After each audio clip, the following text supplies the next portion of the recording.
A Greener Tomorrow is really an awareness raising project, awareness raising and education. We want to be able to support different organisations in their quest for environmental awareness and to educate people on different environmental projects that are out there, as well as educating the people within the organisations that we sponsor.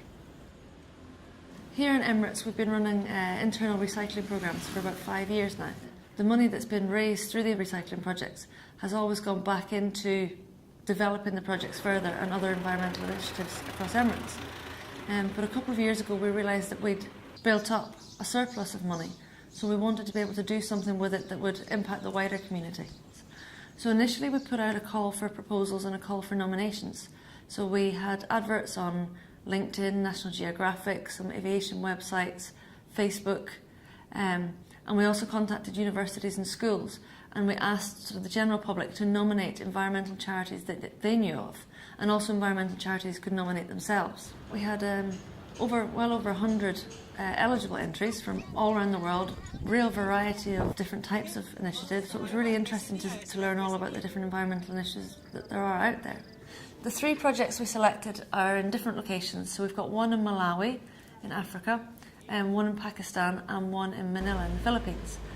Manila was the first one that really jumped out at us because it's transport, and we thought that there were some nice linkages between the aviation industry and what they were trying to do. So it's basically taking the iconic e-jeepneys in Manila and converting them to being electric.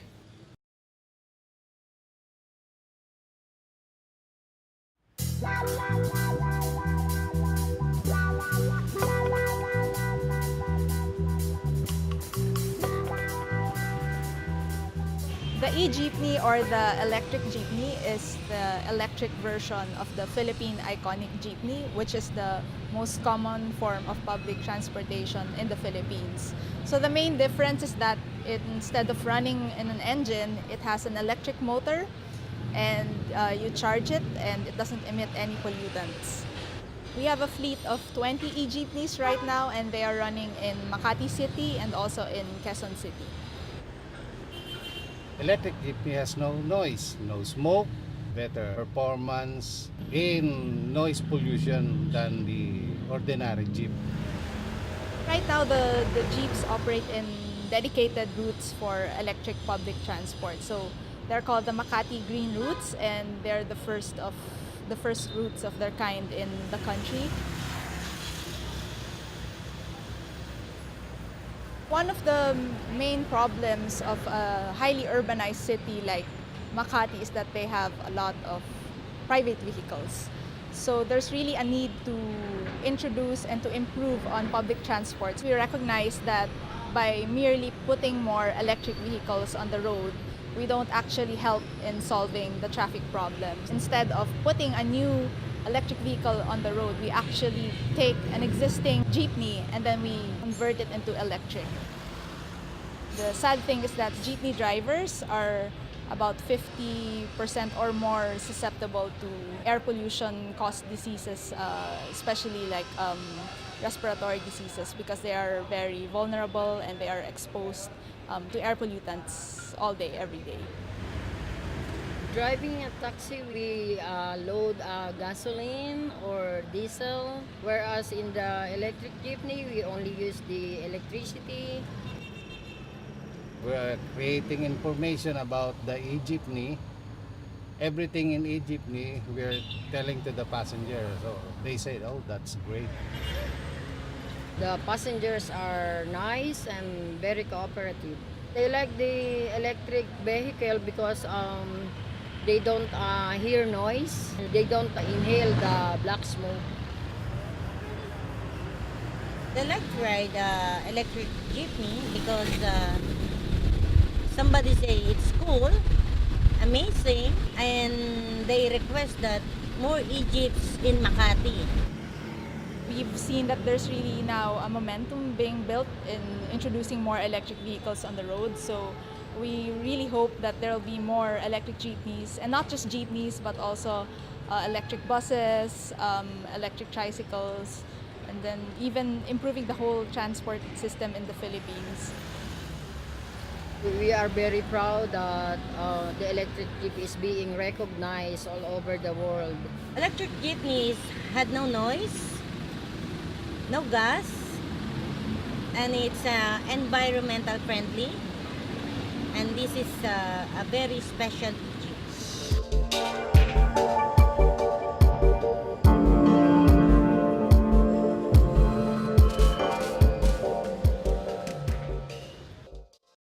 When we chose our finalists for Greener Tomorrow, the key things that we were looking for were, did it raise environmental awareness levels, did it educate people, and how many people did it impact, and also would it be sustainable in the future? Because this is a one-time funding award and we wanted to make sure that the money would benefit people for future. The Malawi project, the funding that we're giving them will be able to help families, so it's raising awareness and it's touching the lives of many different people.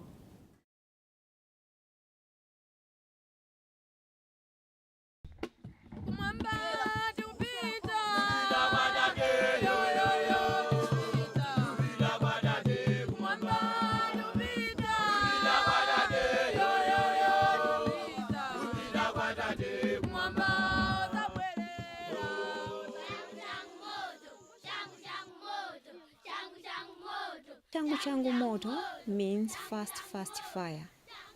We called it in our vernacular language Changu Changu Moto because most of the people whom we came across used to say it cooks faster. And in our own language here, Changu Changu means fast, fast. After doing investigations in the local area, Ripple found that one of the biggest problems was deforestation. And one of the biggest contributors to that is cooking. About 95% of the population use wood for cooking. The Changu Changu Moto uses about a third or a quarter of the amount of wood that people use on the traditional three-stone fire. At three-stone fire, people use these big logs for cooking and it is dirty in the kitchen. There are ash everywhere. The charity found some stoves on the internet and that it was mud bricks, but just a single stove. So from that, we did lots of testing and we developed the stove. So it evolved into a double stove cook stove. It's a lot safer because the fire is enclosed, also produces less smoke. Smoke-related health issues, it's actually one of the biggest killers in Africa. Not just here, but everywhere they use these traditional three-stone fires. Since most women in Malawi spent a lot of time doing their cooking on three-stone fire and they had problems with coughs and children also. You'd see some pretty nasty burns, and you find quite a lot of children have had to go to medical centres because of burns from three-stone fires. We're operating within the whole district, the Nakata Bay district, which has just over 40,000 households. So we're going to build a Changu Changu Moto cook stove in every kitchen for those 40,000 households. We're currently up to about 30,000, so we're getting there. But we hope to, within the next 4 or 5 months, we hope to complete the whole district. I would like to see each and every household continuing using the Changu Changu Motos. By so doing, we will save our trees. Saving a lot of wood is very beneficial to trying to slow down deforestation. We want to maintain the beauty of this country. It can be a big benefit for the women in the local area because they're the ones who collect the wood. There's a lot less smoke-related health problems. And really, this project is about education. It's about changing people's habits and get them used to using a new technology.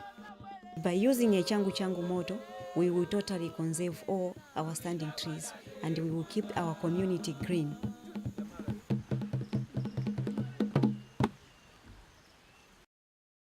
Emirates hopes that the donations to these organisations will educate people to live in a more environmentally friendly way by reducing the pollution through the environmentally friendly cook stoves that will be built, or by educating women on sustainable farming practices.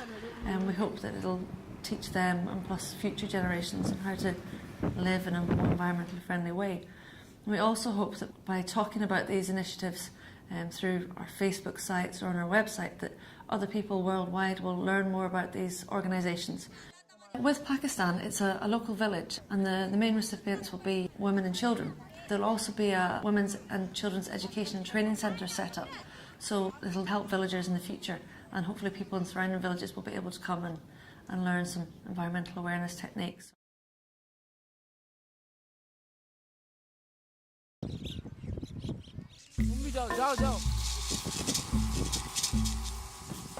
Heritage Foundation has been involved in humanitarian aid work since 2005. We have a 7-village pilot program, and within those villages we're trying to see where we can help the communities better their lives, and also keeping into account that everything should be sustainable. The eco toilet is a compostable toilet. We're trying to help these communities by the construction of the eco toilet to battle these very big issues of the lack of washing hands, grooming, personal hygiene. We've constructed a couple of demos, and the women are so happy because they have some place to go to, and it's close to their homes and stuff, so they're not even ashamed. There's like the stigma of the bathroom that women are not supposed to use it. We're trying to break those barriers and help these women out. The cooking stoves are earthen smokeless stoves, which means they're made completely out of earth. That means they're 100% biodegradable. The local traditional stove in Pakistan is an open fire, and it is the #1 cause of respiratory and eye disease amongst women because of all the smoke that comes out. इसमें ये फ़ायदा है, पहले तो वो हमारा आम चूल्हा है ना, उसमें तो धुआं आँख में पड़ता है। इसमें ये फ़ायदा है तो लकड़ियाँ भी कम जलती है और इसमें खाना भी जल्दी बन जाता है। 2 चूल्हे हैं, फ़ायदा भी हो जाता है। एक पे रोटी बन जाती है, दूसरे पे सालन बन जाता है। We set up a mothers committee. These mothers made sure that all the children go to school in Mok Sharif. Now we have 100% attendance rate. And I mean, what is better than that? बहुत फ़ायदे हैं। कोई तो नौकरी पे चला जाता है, कोई तो डॉक्टर बन जाता है, कोई तो मास्टर बन जाता है, कोई तो दूसरी ऑफिसर बन जाता है। मैं टीचर बनना चाहती हूँ। We also have a DRR program, so that's disaster risk reduction. So you teach communities how to be prepared for disaster, and all the activities that we are doing with the Greener Tomorrow initiative are based on disaster preparedness activities. DRR centre में हम ये बताया गया कि भाई पानी साफ़ करके उबाल कर पिए, यहाँ दरख्त लगाएं, आपके बच्चों को स्कूल भेजो और सफाई का हर तरह ख्याल रखना, बच्चों की सफाई और बच्चों के खाने का ख्याल रखना। हमें बहुत सारे बातें बताई गई है इसमें। That center acts like a center point for the entire village, or even 2 or 3 villages that are in the vicinity.